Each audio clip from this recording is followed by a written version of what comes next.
तीर्थ यात्रा नामक कहानी पढ़ाने जा रही हूँ। इसके लिए आप लोग पृष्ठ संख्या 54 खोलिए। देखिए, सबसे पहले पाठबोध देखो।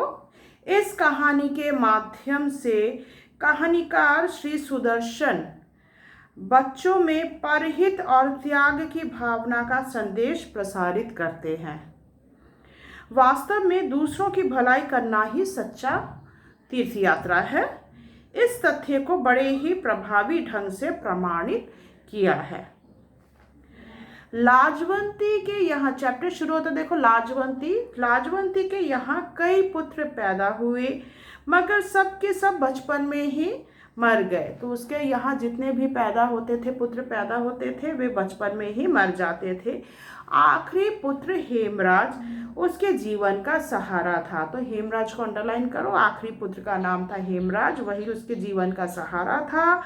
उसका मुंह देखकर वह पहले बच्चों की मौत का दुख भूल जाती थी।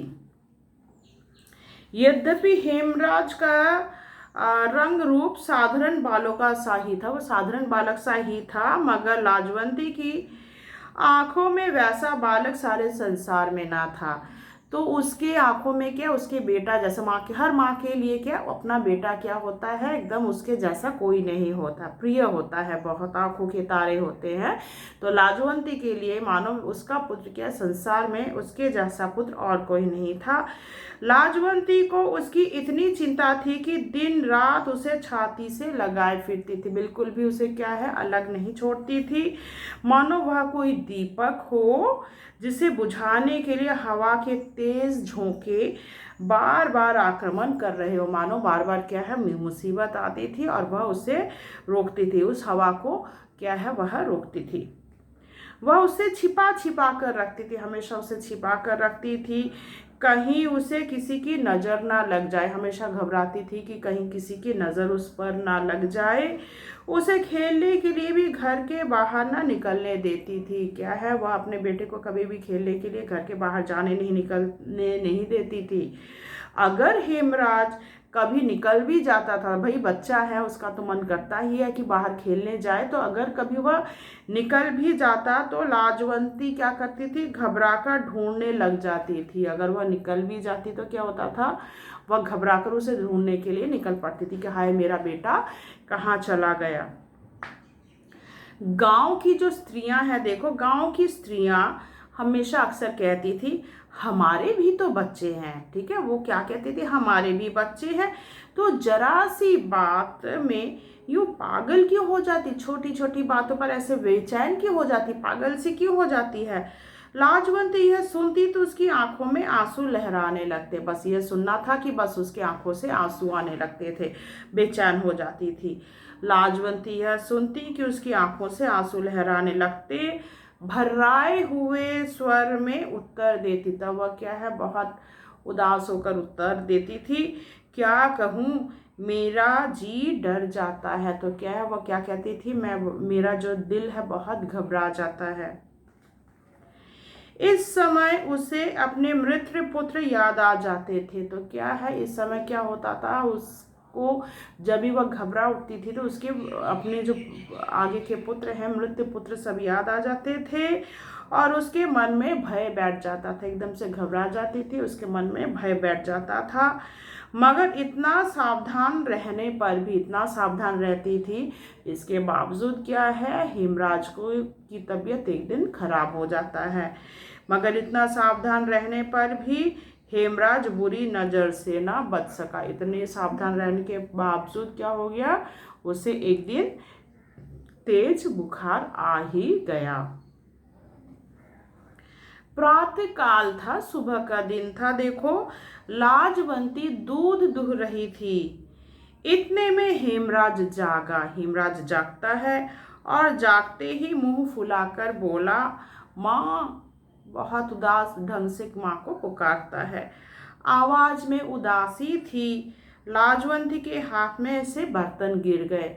माँ जब भी बेटा वैसा करके पुकारा तो उसके हाथ से बर्तन गिर गया। दौड़ती हुई हेमराज के पास पहुंची। बेटे के पुकारते ही वह क्या करती है, सब कुछ छोड़कर भागी भागी जाती है, बेटे के पास जाती है, पहुंचती है और प्यार से उसके सिर पर हाथ फेर कर बोली, क्या है बेटा, बेटा क्या हुआ, घबराया हुआ क्यों है तू इस प्रकार घबराया हुआ क्यों है, तेरे को क्या हुआ है, क्यों तू इस प्रकार मुझे पुकार रहा है। हेमराज की आंखों में आंसू डबडबा आए, तो उसकी तबीयत ठीक नहीं लग रही थी, इसीलिए उसके आंखों से आंसू बहने लगे। रुक रुक कर बोला, तो वह रुक कर क्या बोलता है, माँ सिर में दर्द हो रहा है, बहुत दर्द हो रहा है। बेटा क्या कहता है कि सिर में बहुत दर्द हो रहा है।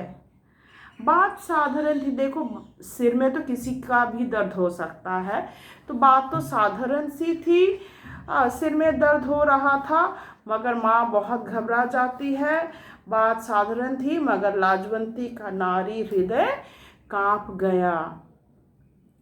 यही दिन थी, यही ऋतु थी जब उसका पहला पुत्र, तो इसके पहले उसका जो पहला पुत्र था उसका नाम क्या है, मदन। तो मदन जो है चल बसा था, उसका पहला पुत्र का नाम क्या था, मदन। अंडरलाइन कर लो 1 नंबर के लिए।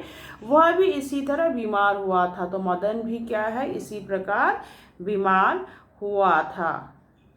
लाजवंती को पैरों के नीचे से धरती खिसकती सी मालूम होने लगी। उसे ऐसा लगता है मानो उस पता नहीं क्या हो गया, एकदम से वह व्यग्र हो उठी, व्याकुल हो गई। अपने बेटे के लिए वह व्याकुल हो जाती है। गांव में, तो उसी गांव में क्या है, दुर्गा दास नामक एक वैद्य रहते थे, पूरे गांव का सर्वश्रेष्ठ वैद्य था, ठीक है, दुर्गा दास। तो वे बहुत ही अनुभवी वैद्य थे। लोग उन्हें लुकमान समझते थे, मतलब लोग उन्हें उनके जैसा वैद्य और किसी को नहीं मानते थे। सैकड़ों रोगी जो है उनके हाथों से स्वस्थ होते थे, सैकड़ों रोगी आते थे और स्वस्थ होकर जाते थे, बहुत ही फेमस डॉक्टर थे, ठीक है। लाजवंती उनके पास पहुंची। अब क्या है, लाजवंती जो है उनके पास पहुंचती है।